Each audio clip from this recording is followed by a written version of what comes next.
Good morning, everyone. How are you, students of Home Science PG? Fourth semester की मेरी छात्राओं, I hope कि आपका एग्जाम की तैयारी अच्छी चल रही होगी और आप अच्छे से तैयारी कर रही होंगी। इसके पहले मैंने आपको बताया कि किस तरह से आप dissertation on the basis of secondary data तैयार करेंगे। नाउ आज मैं आपके सामने डिस्कशन करूंगी कि आप किस तरह से अपने डिसर्टेशन का स्ट्रक्चर करेंगी और किस तरह से आप उसको अरेंज करेंगी। So this is your topic. छात्रों, टॉपिक तो पहले आपको मिल चुका था, आपने ऑब्जेक्टिव बनाया हुआ था, सिनॉप्सिस बनाया हुआ था, आपके शेड्यूल भी बने हुए थे, लेकिन आप फील्ड में जाके डेटा कलेक्शन की स्थिति नहीं थी due to lockdown. So on the base of secondary data मैंने कहा कि आप अपना डिसर्टेशन तैयार कीजिए। So you have already prepared your dissertation on the basis of secondary data. तो अब आपको अपने डिसर्टेशन को अरेंज करना है। सो आपका दिस इज योर टॉपिक। तो आपका जो थीसिस और डिसर्टेशन जो है उसका जो फ्रंट पेज होगा, जो सबसे ऊपर का भाग होगा, उस पर आप ऊपर में टॉपिक लिखेंगी और उसके बाद बीच में यहाँ पर लिखेंगी रांची विश्वविद्यालय रांची द्वारा MA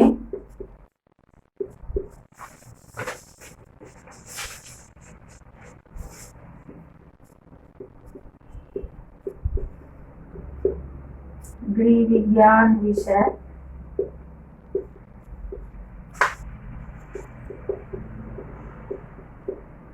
उपाधि हेतु लघु शोध प्रबंध।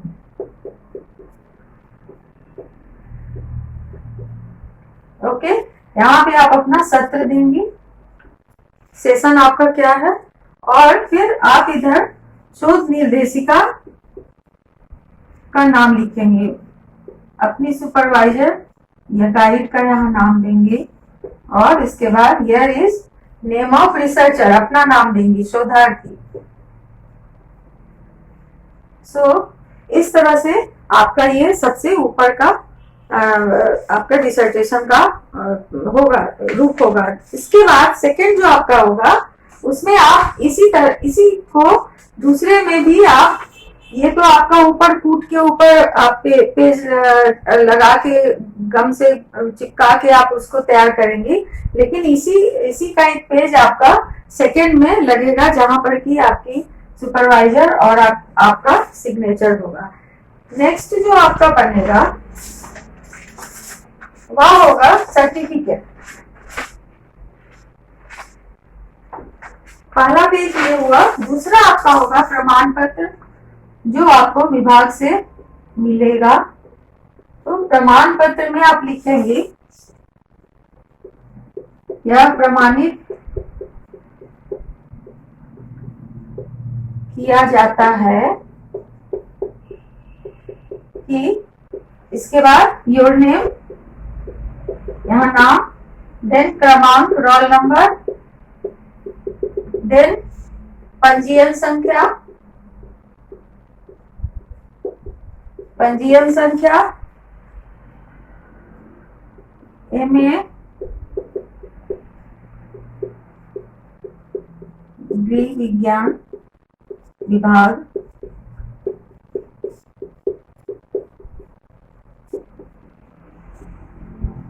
रांची विश्वविद्यालय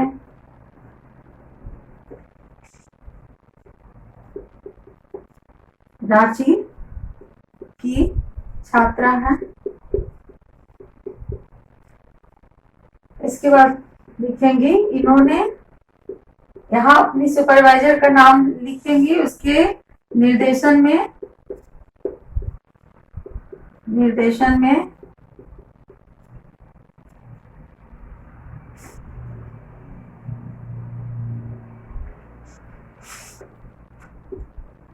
लघु शोध प्रबंध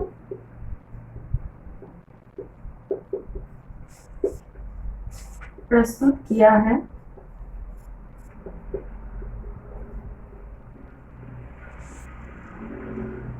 प्रस्तुत कार्य, यहाँ पर फिर से लघु शोध प्रबंध भी आप लिख सकती हैं। प्रस्तुत कार्य शोध छात्रा का स्वयं का कार्य है एवं किसी भी अन्य डिग्री के लिए कहीं भी प्रस्तुत नहीं किया गया है, नहीं किया गया है। तो यह प्रमाण पत्र या सर्टिफिकेट आपको विभाग से, इसमें यहाँ पर आप लिखेंगी विभागाध्यक्ष, यहाँ एचओडी का नाम होगा, डॉक्टर आशा कुमारी प्रसाद एचओडी, तो उनका नाम देंगी। पीजी विभाग of home science, Ranchi university Ranchi, और इधर आपकी सुपरवाइजर या गाइड का नाम यहाँ पे लिखेंगी। सो ये जो सर्टिफिकेट है, दिस इज द सर्टिफिकेट जो आपको दिया जा रहा है कि आपका ये डिसर्टेशन किसके अंडर में आपने सुपरविजन में किया है, और फिर उस यह कार्य जो है डिसर्टेशन का वर्क वो कहीं और भी आप नहीं पब्लिश किया है। तो दिस इज द सर्टिफिकेट जो आपको विभाग से मिलेगा। तो सेकंड आपका ये पेज होगा। Now third is the acknowledgement.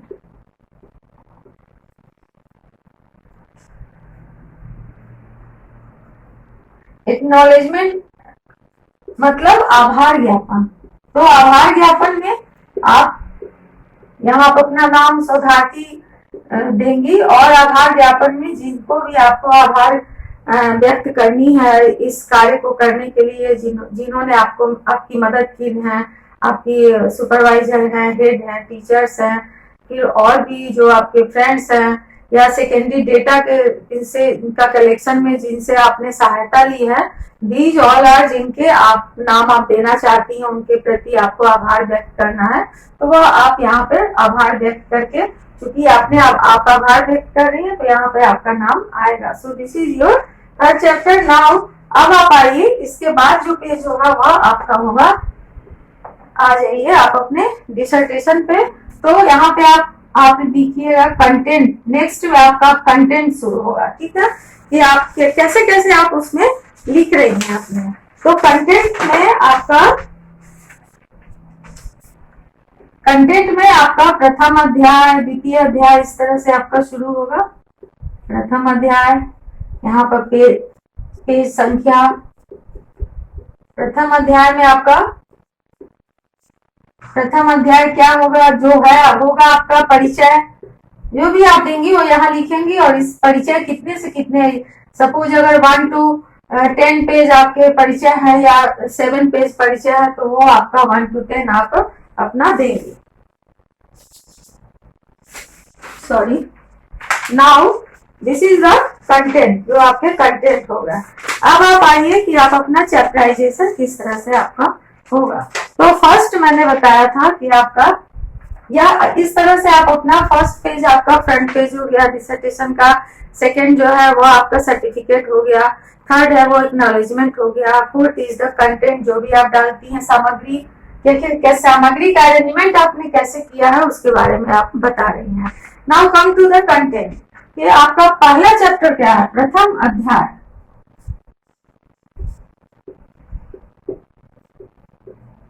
प्रथम अध्याय में जैसा कि मैंने पहले बताया था, आपका परिचय होता है, और रिसर्चर अपने रिसर्च क्यों करता है, जो समस्या है उस समस्या के समाधान के लिए वह रिसर्च करता है। तो आपको अपनी समस्या के बारे में भी बताना है कि क्या समस्या था और उस समस्या का आपने क्या समाधान निकालना है। तो इसीलिए आप परिचय दे रही हैं। परिचय के अंदर में ही सब हेड में आप लिखिएगा शोध समस्या, यानी कि रिसर्च प्रॉब्लम।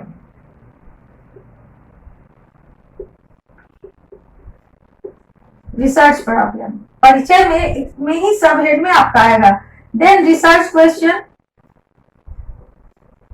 मैंने बताया था कि रिसर्च क्वेश्चन प्राइमरी और सेकेंडरी रिसर्च दोनों के लिए बहुत जरूरी होते हैं, क्योंकि रिसर्चर के में यह जिज्ञासा होती है कि हमको क्या करना है और उसके समाधान कैसे हम खोज निकालेंगे। सो कई रिसर्चर कई तरह के प्रश्न बनाता है। तो आपके प्रश्न क्या है, आपके शोध के प्रश्न आपके क्या है, वह तो वो भी आपको देना है रिसर्च क्वेश्चन।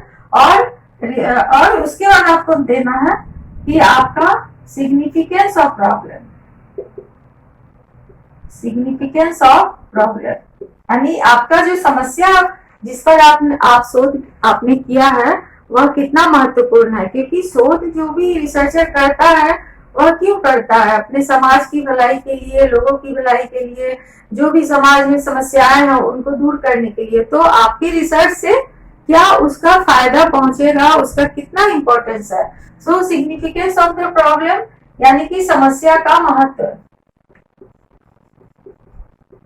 सो ये परिचय में आप सबहेड डाल के इसका भी परिचय में आप सबसे पहले इंट्रोडक्शन दीजिए कि आपका शोध जो है वो किस सब्जेक्ट पे आप की है। तो डायबिटीज पे है, तो डायबिटीज क्या है, वयस्कों में किस प्रकार की डायबिटीज ज्यादा व्याप्त है और किस तरह से वो समस्या कितना हेल्थ प्रॉब्लम है बना हुआ है अभी हमारे पॉपुलेशन में। तो यह वर्णन करते हुए फिर आप अपना come to the research problem कि यह समस्या किस हद तक है, फिर आपका रिसर्च क्वेश्चन क्या है और उसके बाद कितना यह महत्वपूर्ण है हमारे लिए यह रिसर्च। नाउ ये this is your first chapter. Now second chapter, द्वितीय अध्याय। यस, इसमें आपको अपने अध्ययन के ऑब्जेक्टिव्स भी, अध्ययन के उद्देश्य भी इसमें आप दीजिए। अध्ययन के उद्देश्य और हाइपोथेसिस, उपकल्पना।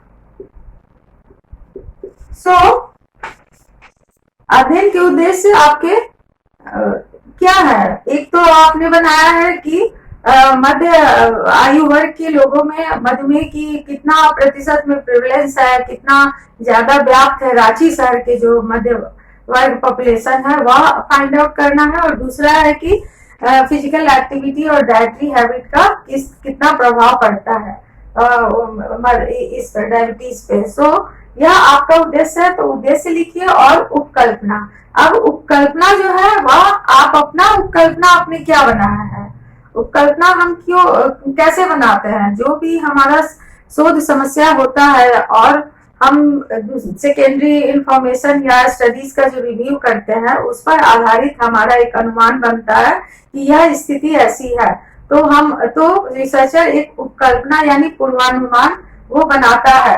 और यह पूर्वानुमान जो होता है वह उसका एक अपना डिक्लेरेटिव स्टेटमेंट की तरह होता है। जैसे कि आपका डायबिटीज है तो आपका यह उपकल्पना हो सकता है कि मध्य आयु वर्ग के वयस्कों में मधुमेह की समस्या बहुत ज्यादा व्याप्त है रांची शहर में। तो यह आपका एक स्टेटमेंट है। हो सकता है मे बी कि आप जब अपने रिसर्च एरिया में जाके रिसर्च करती हैं तो आपको पता चलता है कि वहां पे मधुमेह की समस्या ज्यादा नहीं है।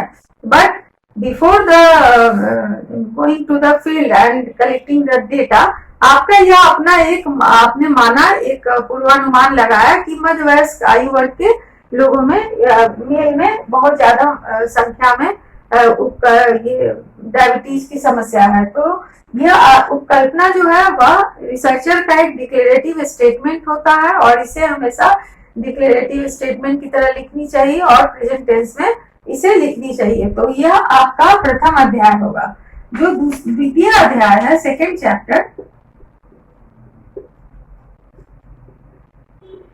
सेकेंड चैप्टर में आपका review of literature, review of literature यानी शोध समीक्षा, अध्ययन की समीक्षा।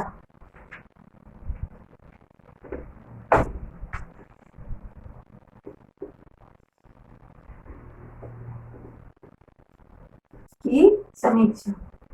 सो रिव्यू ऑफ लिटरेचर जब हम रिसर्च करते हैं तो चाहे मेरा प्राइमरी डेटा पर आधारित हमारा रिसर्च हो या सेकेंडरी डेटा पर हमारा आधारित हमारा रिसर्च हो, रिव्यू ऑफ लिटरेचर रिसर्चर के लिए बहुत ही इम्पोर्टेंट होता है, क्योंकि रिव्यू ऑफ लिटरेचर करने से हमें प्रीवियस रिसर्चर की जो भी स्टडीज हैं और उसके जो भी रिजल्ट हैं उसके बारे में पता चलता है। कई तरह के जो प्रॉब्लम है उसके उस प्रॉब्लम के बहुत सारे फैक्टर्स पता चलते हैं, और किन वेरिएबल्स पे रिसर्चर ने किया, क्या क्या वेरिएबल्स का इस्तेमाल करके उसने शेड्यूल बना के डेटा का कलेक्शन हुआ और उसका सोल्यूशन क्या निकला, क्या परिणाम निकला।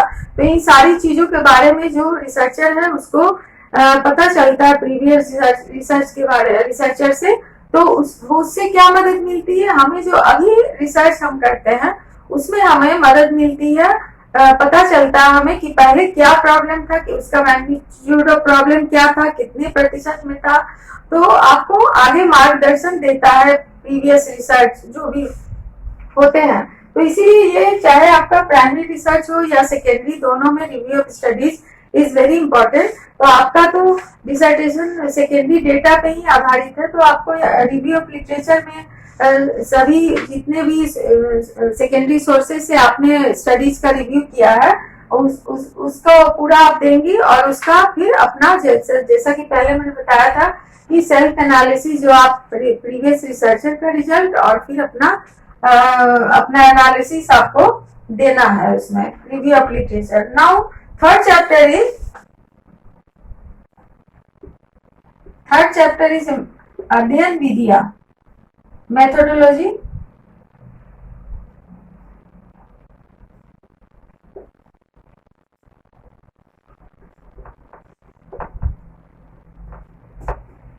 now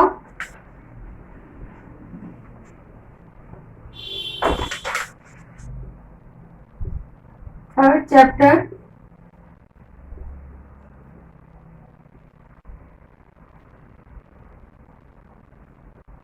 methodology. प्राइमरी रिसर्च जब होता है हमारा, प्राइमरी डेटा के कलेक्शन करके जब हम रिसर्च करते हैं और अपना रिजल्ट देते हैं, तो उसमें हमारे इसमें मेथोडोलॉजी में रिसर्चर रिसर्च एरिया का सिलेक्शन करता है, फिर उसके बाद सैम्पलिंग करता है, और फिर उसके बाद वो इंटरव्यू शेड्यूल मेथड से वो डेटा का कलेक्शन करता है। बट आपका सेकेंडरी डेटा पर आधारित डिसर्टेशन है, तो आप मेथोडोलॉजी में यहाँ पे लिखेंगे कि प्रस्तुत अध्ययन जो है वह द्वितीय स्रोतों पर आधारित है, और द्वितीय स्रोतों से मदद लेते हुए इन स्रोतों से मदद ली गई है। ठीक है, द्वितीय आंकड़ों को एकत्रित करते समय इन विभिन्न स्रोतों की मदद ली गई है। वह लिखते हुए आप यहाँ पे जो भी द्वितीय स्रोत से आप हेल्प ली है वह आप यहाँ पे दीजिएगा कि आपने इन बुक्स इंटरनेट के माध्यम से या जो भी आप मदद ली है, तो वो यहाँ पे लिखिएगा। Now come to the fourth chapter, this is result and discussion, यानी परिणाम एवं विश्लेषण। तो इसमें आपको परिणाम जो देने हैं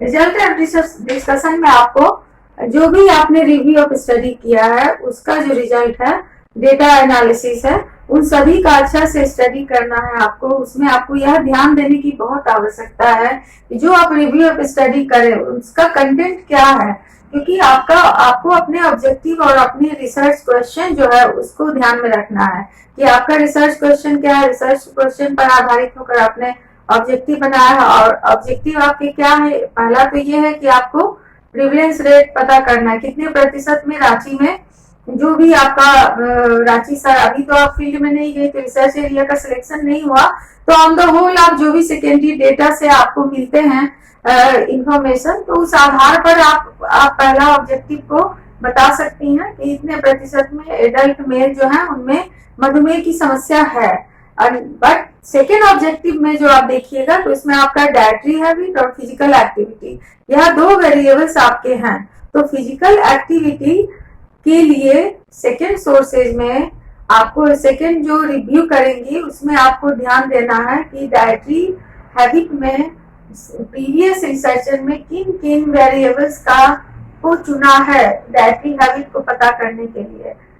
हम जब किसी व्यक्ति से उसके बारे में बहुत सारे इंफॉर्मेशन लेते हैं तो हम उस इंफॉर्मेशन को डेटा में कैसे हम उसको कन्वर्ट करेंगे। तो डेटा में उसको बदलने के लिए शेड्यूल जब बनाते हैं या जब प्रश्नावली बनती है तो उसमें बहुत सारे चरों का प्रयोग करके प्रश्नावली बनाया जाता है। जो भी ये स्टैटिस्टिकल आप हाइपोथेसिस को जब सत्यापित करते हैं सांख्यिकीय माध्यम से तो वेरिएबल्स के बीच 2 वेरिएबल्स 4 वेरिएबल्स ऐसे चरों के बीच के संबंध को हम बताते हैं। तो and what is variables, variables क्या है, वह किसी भी व्यक्ति का एक विशेषता या रेस्पोंडेंट के कैरेक्टरिस्टिक्स को बताता है। जैसे सोशियो इकोनॉमिक स्टेटस हुआ, यदि आप फिजिकल एक्टिविटी लेती हैं तो उसमें 3-4 हम वेरिएबल्स रख सकते हैं, जैसे एक्सरसाइज है और उसके बाद सुबह टहलना है, उसकी क्रियाशीलता में और किस तरह का कार्य करता है। तो ऐसे कई तरह वेरिएबल्स को रख करके हम किसी भी व्यक्ति के बारे में डेटा का कलेक्शन करते हैं। डेटा को इंफॉर्मेशन को हम डेटा में कन्वर्ट करते हैं। तो जब आप अपना रिव्यू ऑफ स्टडी करेंगी तो आपको यह ध्यान देना बहुत जरूरी है कि आपका जो फिजिकल एक्टिविटी और डाइटरी हैबिट, ये 2 चीज आपको फाइंड आउट करना है। तो प्रीवियस रिसर्च में फिजिकल एक्टिविटी के लिए किन चरों का उनको चुना पहले के रिसर्चर ने, और डाइटरी सर्वे जो आहार संबंधी जो भी उसके डेटा कलेक्शन है उसके लिए उन्होंने किन किन चरों का चुनाव किया। तो उसको ध्यान में रखते हुए आपको रिव्यू ऑफ स्टडी करना है और आपके जो रिसर्च के जो ऑब्जेक्टिव है उसी ऑब्जेक्टिव को ध्यान में रखते हुए आपको रिव्यू स्टडी करनी है। तो वो आप ध्यान में रखेंगी और उससे संबंधी जो डेटा है उस डेटा को आप यहाँ पे परिणाम और विश्लेषण में डेटा उनको आप टेबल और डायग्राम के माध्यम से आप उसको यहाँ पे रिजल्ट अध्याय में या परिणाम अध्याय में आप उसको प्रदर्शित करेंगे। सेकेंडरी डेटा को ही आप जो आपके ऑब्जेक्टिव है आपके अध्ययन के उसी से संबंधित जो आपने रिसर्च रिव्यू किया है उस रिसर्च रिव्यू का जो रिजल्ट है उसको आप टेबल में अच्छे से अरेंज करके उसको यहाँ पर दिखाएंगी। तो यह आपका रिजल्ट होगा on the basis of secondary data. Previous researcher का जो डाइटरी हैबिट में क्या रिजल्ट आया, उसने जिस पॉपुलेशन में किया था सबसे पहले तो उसके जनरल एक प्रोफाइल का टेबल बनाएंगी जिसमें उनका economic status, educational status, age होगा, एरिया होगा। तो वह अब टेबल 3-4 टेबल बनेगा। उसके बाद come to the your objective की फिजिकल एक्टिविटी और आपका डाइटरी हैबिट। तो टेबल फिजिकल एक्टिविटी से संबंधित टेबल में आप डेटा को बनाएंगी और जो आहारीय सर्वेक्षण होगा उसका जो रिजल्ट होगा उसका टेबल आप इसमें दिखाएंगे। तो यह आपके सामने बिल्कुल क्लियर है कि परिणाम में आप किस तरह से टेबल से प्रदर्शित करके आपका सेकेंडरी डेटा ही होगा लेकिन उसको आप टेबल में आपको अपने डिसर्टेशन में उसको दिखलाना है। सो रिजल्ट में हम पहले रिजल्ट को टेबल से, ग्राफ से, बहुत सारे आप स्टैटिस्टिकल मेथड से हम प्रदर्शित करते हैं अपने डेटा को। पाई चार्ट से भी दिखलाते हैं लोग। तो आपके पास जितना समय है उस हिसाब से टेबल बनाइए, उसको ग्राफ में भी आप you can show your result. तो ये आपका रिजल्ट होगा। डिस्कशन में हम क्या करते हैं कि हम फिर परिणाम को इंटरप्रिटेशन करते हैं। जैसा कि पहले के वीडियो में मैंने बताया था कि व्याख्या करना, हम हमारा जो परिणाम है उसका फिर हम इंटरप्रेट करेंगे। तो फिर उसके बाद जब आप परिणाम दिखा दी उसके बाद आप उसको इंटरप्रिटेशन कीजिए, उसकी आप व्याख्या कीजिए कि रांची शहर में मेल के इतने इतने एज थे, उसमें आपका क्या क्या रिजल्ट आपने दिखा चुकी है। व्याख्या आप उसको करना है कि किस तरह से क्या समस्या थी और ऐसे आपको डाइटरी हैबिट से में यह पाया गया या उनकी क्रियाशीलता ऐसी थी, इतने प्रतिशत वयस्क व्यक्ति मधुमेह से पीड़ित हैं। इस तरह से आप उसके अपने रिजल्ट की व्याख्या करेंगे। Now come to the fifth chapter. Fifth chapter, this is conclusion. Suggestion,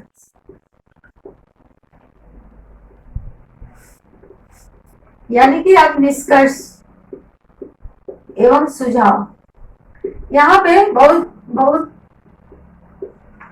बहुत रिसर्चर यहाँ समरी भी करते हैं, क्योंकि जब हम एंड में आते हैं तो हम क्या करते हैं, आप पूरे अपने जो भी काम है उसको एक समराइज करते हैं। तो आपको एक समरी के तरह उस पूरे जितना भी आपने वर्क किया है उसकी एक समीक्षात्मक प्रस्तुति, एक समरी की तरह समराइज करना है आपको, समेट के बिल्कुल आपको उसको बतलाना है कि समस्या क्या था, उस समस्या को खोजने के लिए क्या क्या विधियों को अपनाकर आपने उस समस्या का सॉल्यूशन खोजा, और मेथोडोलॉजी क्या था, और फिर क्या सॉल्यूशन निकला, रिजल्ट उसके क्या मिले, और उसके बाद फिर तो इस तरह से समराइज करके कम टू द कंक्लूजन वहां आइए। और देन सजेशंस में प्रीवियस रिसर्चर के क्या सजेशन थे उसको देते हुए उसके आलोक में व्हाट इज योर सजेशन, आपके सजेशन इन प्रेजेंट सिनेरियो, आपके स्टडीज अगर 5 साल पहले के होंगे तो उस समय के कंटेक्स्ट में प्रीवियस रिसर्चर ने अपना सजेशन दिया होगा। Now at this present situation what is your suggestion, आप अपना क्या सुझाव देना चाहती हैं, तो वो भी you have to give your suggestions. उसके बाद तो इसमें आपको एक सब हेडिंग में आप यह भी लिखिएगा कि आपके अध्ययन की सीमाएं क्या थी, क्योंकि अध्ययन की आपका जो है वो आपका लिमिटेड रिसर्च एरिया होता है, एक रिसर्च एरिया होता है जिसमें लिमिटेड होके एक पूरे पॉपुलेशन से हम कुछ सैंपल का चुनाव करके उस पर रिसर्चर अपने डेटा का कलेक्शन करता है। तो आपको देना होता है कि your research is limited with in this framework, तो वो जरूरी होता है क्योंकि हम पूरा पॉपुलेशन का तो अध्ययन कर नहीं रहे, इट इज नॉट पॉसिबल। तो इसीलिए आपको अपने अध्ययन की सीमाएं क्या थी, आपके अध्ययन का लिमिटेशन, आपने तो सेकेंडरी डेटा पे किया है तो इसलिए आपका फील्ड वर्क है ही नहीं, आपने फील्ड में जाके डेटा कलेक्शन किया नहीं है, तो your research is limited with in the secondary data, तो आपका लिमिटेशन है। नाउ इसके बाद आपको जो है आपका यह भी रिसर्चर को बताना चाहिए कि आपने जो यह रिसर्च किया, यह रिसर्च आपके आगे जो रिसर्चर होगा उस फ्यूचर में उसके लिए कितना यह आपका रिसर्च हेल्पफुल है। तो